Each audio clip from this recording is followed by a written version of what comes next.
Aturan baru perpanjangan masa penempatan devisa hasil ekspor sumber daya alam di dalam negeri dari 3 bulan menjadi 1 tahun berpotensi mengganggu arus kas industri pertambangan nasional. Pelaku industri akan kesulitan untuk membayar kontraktor, vendor atau pembelian alat tambang, ditambah kenaikan harga lainnya yang ditanggung perusahaan. Ketentuan tentang perpanjangan masa penempatan devisa hasil ekspor sumber daya alam di dalam negeri dari 3 bulan menjadi 1 tahun termaktub di dalam peraturan pemerintah nomor 36 tahun 2023 tentang devisa hasil ekspor dari kegiatan pengusahaan, pengelolaan dan atau pengolahan sumber daya alam. Jika kebijakan itu diberlakukan, perusahaan tambang akan mengalami kesulitan dalam mengelola arus kas.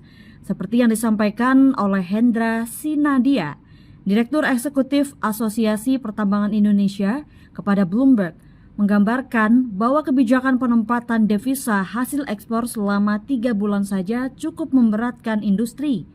Terlebih lagi di tengah tren pelemahan nilai tukar rupiah terhadap dolar Amerika. Walau perusahaan yang berbasis ekspor menikmati penguatan kurs dolar, tetapi menurut Hendra bahwa dampaknya tidak terlalu besar karena aturan devisa hasil ekspor sumber daya alam. Perusahaan kesulitan mengelola arus kas mereka harus menghitung ulang potensi kenaikan biaya produksi supaya target produksi dan ekspor mereka lebih maksimal. Hal senada juga diutarakan oleh Gita Mahyarani, pelaksana tugas Direktur Eksekutif Asosiasi Pertambangan Indonesia, menjelaskan bahwa semakin lama rentang parkir devisa hasil ekspor sumber daya alam di dalam negeri, semakin mengganggu arus kas perusahaan tambang. Di sisi lain, Ketua Dewan Ekonomi Nasional Luhut Binsar Panjaitan mengatakan bahwa cadangan devisa Indonesia per Desember 2024 mencetak rekor tertinggi sepanjang sejarah mencapai 155,7 miliar dolar Amerika berkat aturan devisa hasil ekspor sumber daya alam. Sementara perubahan aturan devisa hasil ekspor sumber daya alam itu bertujuan untuk memperkuat cadangan devisa Indonesia.